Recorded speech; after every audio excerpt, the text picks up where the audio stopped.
चलिए, स्वागत है आप सभी का आपके अपने यूट्यूब चैनल पर। आज हमारी एक्सरसाइज नंबर आगे नेक्स्ट, उसका नाम विविध प्रश्नावली। विविध प्रश्नावली है चैप्टर नंबर तीसरे की आप भी जो मैट्रिक्स है उसका, ठीक है ना। तो विविध प्रश्नावली में 1 2 3 सवाल बड़े ही अच्छे हैं शुरुआती दौड़ के। पहला, दूसरा, तीसरा बहुत ही अच्छे क्वेश्चन है। उसमें से हम पहला क्वेश्चन अभी कर रहे हैं। पहला क्वेश्चन समझेंगे। पहला, दूसरा, तीसरा सेम है, बिल्कुल सेम पैटर्न के क्वेश्चन है। तो मैं अभी पहला करा दे रहा हूँ, उसके बाद दूसरा तीसरा देखेंगे, ठीक है। पहला देखो, पहला लिखा है, मान लीजिए कि ए मैट्रिक्स ये दिया है, तो ये दिखाना है कि सभी n बिलोंग्स टू n के लिए, n बिलोंग्स टू n के लिए ये हमारा क्या कहते हैं, सत्य है। ये सत्य करके दिखाना है, ठीक है ना। अगर ध्यान करो देखो, सभी n बिलोंग्स टू n के लिए ऐसा आता था। तो हम 11वीं क्लास में हमने चैप्टर पढ़ा था गणितीय आगमन सिद्धांत, गणितीय आगमन का सिद्धांत, उससे हम क्वेश्चनों को हल करते थे। उसमें इसमें भी उसी कंसेप्ट को लगाएंगे, ठीक है। मेरे ख्याल से तीसरा चौथा चैप्टर था 11वीं क्लास में, तीसरा चौथा चैप्टर है, था का है ये, तो उसी का कंसेप्ट इसमें लगेगा, ठीक है। क्या करते हैं उसमें, मैं तुम्हें ओरल बता दूं। पहले, सबसे पहले हम इस कथन को n बराबर 1 के लिए सत्य कराएंगे, n बराबर 1 के लिए सत्य कराएंगे। उसके बाद दूसरे स्टेप में, ये पहला स्टेप हो जाएगा, दूसरे स्टेप में फिर n बराबर k के लिए इसको मानेंगे। अब मानेंगे, ये मानना है, बीच वाला मानना है। उसके बाद तीसरे स्टेप में इसे n बराबर k प्लस 1 के लिए सत्य करेंगे, ठीक है ना। k प्लस 1 के लिए सत्य करके लाएंगे। अगर वो ये सत्य हो जाते तीनों पॉइंट, तो हम मान लेंगे ये हमारा सत्य, बिल्कुल ये कथन दिया है वो बिल्कुल सत्य है, ठीक है ना। 3 स्टेप लेके चलना है। तो शुरुआती दौर में क्या लिखेंगे, हल करना हूं मैं यहाँ से।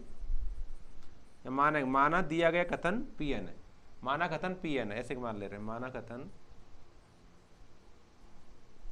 माना दिया गया कथन लिख लो ऐसे, Pn है, ठीक है ना, ऐसे करके। अगर Pn है तो इसको कैसे लिखें, Pn सच दैट, ये लिखा है, देखो इसे नोट करेंगे, पूरे को नोट करेंगे। क्या लिखा है, ai प्लस ba की पावर n बराबर a की power n i plus n a n minus 1 और b a, सही है ना, ऐसे लिखा है।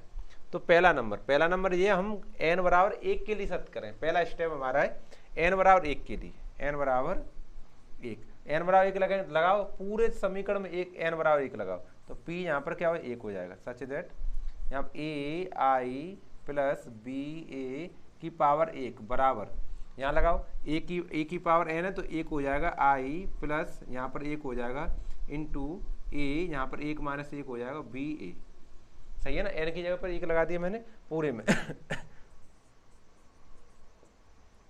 देखो ai प्लस बी ए बराबर, देखो एक पावर तो ऐसे लिखा जाएगा, प्लस और ए की पावर 1 में से 1 गया, 0 बचा। देखो ए की पावर 0 हो गया, किसी भी दुनिया में किसी भी संख्या की पावर 0 होती है उसका मान 1 होता है, तो 1 से मल्टीप्लाई कोई फर्क नहीं पड़े, तो बी ए रह जाए। देखो left hand side right hand side बराबर है, अतः है जो कि कथन सत्य, जो कि सत्य है ना, जो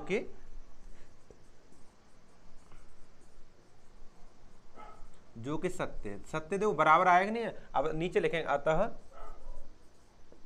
अतः कथन n बराबर 1 के लिए सत्य है। देखो मैं आपको बताऊं, गणितीय आगमन सिद्धांत की ये जो लाइन है ये बिल्कुल फिक्स है, फिक्स पैटर्न की है। आपने 11वीं क्लास में पढ़ा है तो बड़े आसानी से समझ लेंगे, और नहीं है लिखा है तो नहीं पढ़ा है फिर भी समझ लेंगे, क्योंकि ये लाइन फिक्स है। बस आपको ऐसे ही लिखना है, हर बार तीनों सवालों में ऐसे ही लिखनी है लाइन।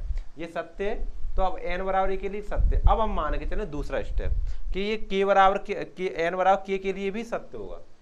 इसको हम अब की बार मान के चलें, ठीक है। इसको उठा दें यहाँ से, अब हल करते हैं इधर। माना कथन n बराबर k के लिए भी सत्य होगा, ये हमने माना है, सही है ना। अगर होगा तो इसमें लगाओ, फिर यहाँ पर n की जगह पर k लगाओ इसमें, तो यहाँ पर आ जाएगा हमारा pk, है ना। यहाँ पर लगेगा तो देखो ai प्लस बी ए की पावर k, देखो ए आई प्लस बी ए की पावर एन, एन है तो ए की एन की के, यहाँ पर ए की पावर एन यानी ए का पावर के और आई प्लस फिर लिखा है एन तो के लिखेंगे ए, फिर लिखेंगे यहाँ पर एन की जगह पर फिर के -1 और बी ए, ये लिख लिया हमने, ठीक है। और इसको समीकरण 1 डाल दें तो अच्छा है, क्योंकि इसकी जरूरत पड़े, इसी से क्वेश्चन हल होता है, सेकंड स्टेप होता है, इसी से क्वेश्चन हल होता है। अगर ये ना हो तो ये क्वेश्चन को हल करना बड़ा मुश्किल हो जाएगा, ठीक है ना। इसी से क्वेश्चन को हल करते हैं हम। देखो समीकरण 1 इसी को मानेंगे, इसके तीनों स्टेप मैंने हटा दिए अब, ठीक है। यहाँ पर मैं समीकरण 1 डाल दिया, ठीक है। अब अगर जब n बराबर k तक पहुंचेंगे तो अब अपना हल करेंगे, n बराबर k के लिए भी सत्य होगा, ये हमें करके दिखाना है। ये तो मान लिया दूसरा स्टेप, तो तीसरा में हल करके दिखाना है। तो n बराबर k प्लस 1, जहां भी तुम्हें n दिख रहा है उसकी अब k प्लस 1 लगाना है। किसमें? यहां लगा दो, इस बार समीकरण में जो मेन समीकरण है उसमें लगा दो। तो p यहां लिखें k प्लस 1 सच दैट, देखो यहां पर पूरे में लगाओ ए आई प्लस बी ए आई प्लस बी ए, कौन सी है? हाँ सही है, बी ए की पावर k प्लस 1,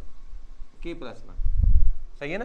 n की k प्लस 1, फिर a की पावर n है तो n की बराबर a की पावर n है तो n की जगह पर लगाएं k प्लस 1 और i प्लस, और ये लिखा है मेरा n की जगह फिर k प्लस 1 और फिर a की पावर k प्लस 1 और -1 लिखा है। देखो n -1 है, n की k प्लस 1 लिखा और उसकी बगल में -1 लिखा है, तो -1 से +1 घटेगा तो केवल k रह जाएगा, समझ आएगा, मैंने मिटा दिया। और b है, ये हमें प्रूव करना है। अगर मैं इसको हल करूं और ये मैं ले आऊं तो मेरा ये कथन दिया गया कथन सत्य हो जाएगा। दोबारा समझ लो, पहले हमने एक n बराबर 1 के लिए किया है, सत्य बिल्कुल। हमने दूसरा k के लिए मान लिया है, केवल मान लिया और कुछ नहीं करना, मानना है। और n बराबर k प्लस 1 के लिए हल करना है। अब फिर इसमें लगाया है n के स्थान k प्लस 1 लगाया है। अगर मैं लेफ्ट हैंड साइड को हल करूं और राइट हैंड साइड आंसर आ जाए तो मेरा कथन सत्य होगा, सही है। तो लेफ्ट हैंड साइड नोट कर ले रहा हूँ मैं, लेफ्ट हैंड साइड है मेरा ए आई प्लस बी ए और की पावर k प्लस 1, ठीक है ना। अब हल कैसे करूंगा? देखो ये प्लस में पावर है तो गुणा करने पे पावर जुड़ती हैं तो क्या कहते हैं, इसको मैं प्लस में ही लिख लूंगा, दैट इम्प्लाई, देखो इसको मैं लिख सकता हूँ ए आई प्लस बी ए की पावर k इंटू, और यहाँ पर ए आई प्लस बी ए की पावर 1। देखो k प्लस 1 पावर थी, k को मैंने अलग पावर में लिख लिया, 1 को अलग लिख लिया, क्यों गुणा करने पावर जुड़े हैं, k प्लस 1 हो जाएगा तो वही हो जाएगा, लिखने का तरीका बदल दिया बस। अब समीकरण 1 से इसकी वैल्यू मुझे पता है, इतने की वैल्यू, देखो इसकी वैल्यू मुझे इतनी पता है, इसको लिख लूंगा समीकरण 1 से। समीकरण 1 से इसकी वैल्यू मैं लगा दूंगा, यहाँ लिख दूंगा समीकरण 1 से, देखो लगाओ देख के, ए के आई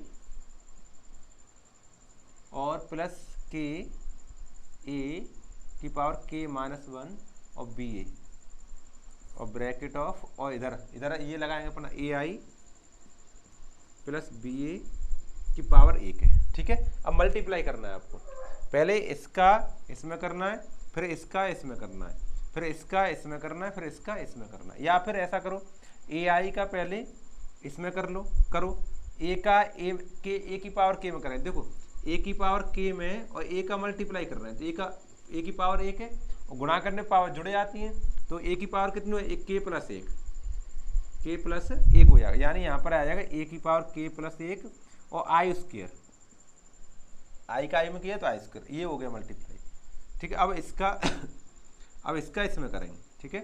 तो यहाँ भी देखो ध्यान से, ए का ए के साथ होगा ना, ए की पावर k माइनस 1 है, ए की पावर k माइनस, और 1 से मल्टीप्लाई करेंगे ए से तो पावर जुड़ेंगी, यानी ए की पावर k माइनस 1 और प्लस 1 हो जाएगा, तो -1 से +1 हट जाएगा, ए की पावर k रह जाएगा, केवल हमारा रह जाएगा ए की पावर k। तो यहाँ पर आएगा अब k तो लिखाइए बेचारा अपना, और ए की पावर k रह जाएगा और b रह जाएगा, है ना, और i a रह जाएगा, a और i, तो i ए मैंने लिख दिया, क्रम से लिख दिया, i ए लिख दो, बात है, कैसे भी लिख लो, चलो ठीक है, इतना लिख दिया, बस ये हो गया। अब बी ए का पहले इसमें करेंगे, तो बी ए का करोगे कोई फर्क नहीं पड़ेगा, है ना, तो ऐसा का ऐसा ही आएगा, ए के, और मैं आई, इस वाली आई को ए मैट्रिक्स के साथ में लिखूंगा, तो ए के बी और आई ए लिखूंगा ऐसे, सही है ना।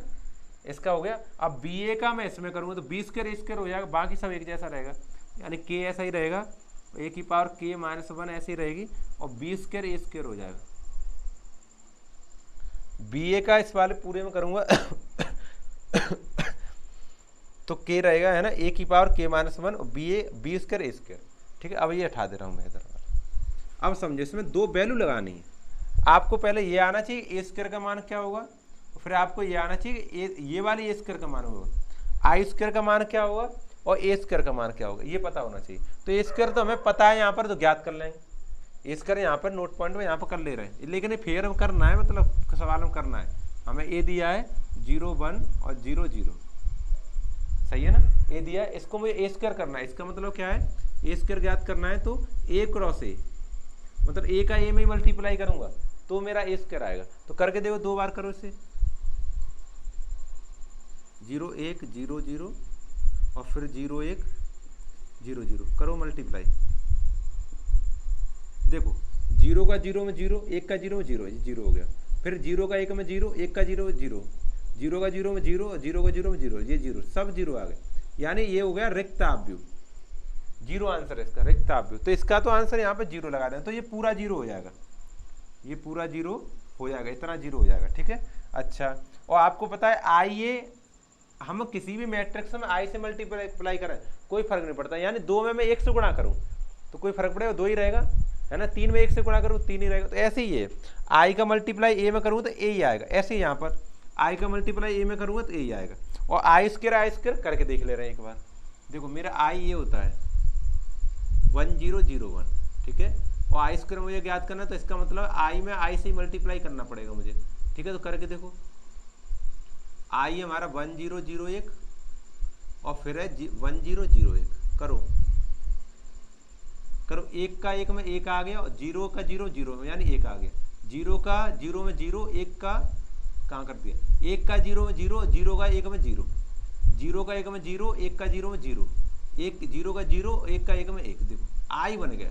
आई स्क्वायर क्या हो गया, आई हो गया, समझ पा रहे हो। एक आई की पावर 2 हो, 3 हो, 10 हो, 50 हो, उत्तर कितना आएगा, आई ही आना। यानी आप समझ रहे, 1 का स्क्वायर कितना, 1 की पावर कितनी भी हो, 1 की पावर 2 हो, 8 हो, 10 हो, 50 हो, उत्तर क्या रहता है हमारा, एक ही रहता है ना। तो वो भी तो आइडेंटिटी है, आइडेंटिटी है ये, ठीक है ना, बराबर है। तो आई स्क्वायर का मान आई रहेगा, तो यानी के, ए की पावर के प्लस 1, इसका मान होएगा आई प्लस, और ये आई ए हो जाएगा के, ए की पावर के, और बी ए हो जाएगा ये, ठीक है, और ये हो जाएगा ए के और बी ये ए हो जाएगा। इसमें कॉमन लेना है इन दोनों में से क्या करना, कॉमन लेना है, ठीक है। क्या कॉमन ले लें, के प्लस 1 ए की पावर के और बी ए की पावर के बी ए ले लो चलो, ए की पावर के प्लस 1 और आई प्लस, यहाँ पर ले लिया हमने, देखो ए की पावर के और बी ए कॉमन ले लिया, ए की पावर के बी ए की पावर के बी, तो यहाँ पर के रह जाएगा, यहाँ पर 1 रह जाएगा, यानी के प्लस 1 रह जाएगा। मिला के देखो राइट हैंड साइड को, अब देखो ए की पावर के प्लस 1 आई, ए की पावर के प्लस 1 आई प्लस, देखो ये लिखा है ए की पावर के बी ए की पावर के बी ए और ए के प्लस 1, ये पहले के प्लस 1 तो आप भी कर सकते हो, के प्लस 1 इधर लिख दो, ऐसे लिख दो, थोड़ा सा बदल के, यहाँ पर के प्लस 1 लिख लो और यहाँ पर ए की पावर के बी ए लिख दो। बताओ राइट हैंड साइड आया कि नहीं आया, hence proof. Left hand side is equal to right hand side, लेकिन इसको ऐसे नहीं लिखते, यहाँ लिखते हैं अतः गणितीय आगमन सिद्धांत से स्पष्ट है कि, यहाँ पर सिद्ध होता है कि दिया गया कथन सत्य है, n प्लस n के लिए सत्य है, ऐसे लिखेंगे। यहाँ लिखेंगे अतः गणितीय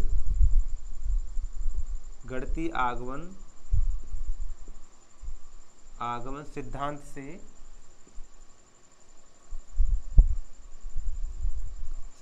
सिद्ध होता है कि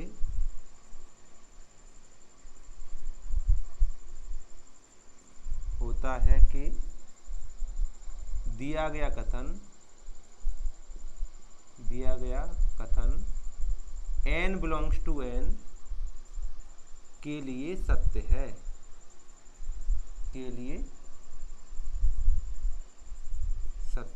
सही है। क्या समझ आया? ऐसे लिखें, लास्ट वाली लाइन अच्छे से लिखनी है आपको।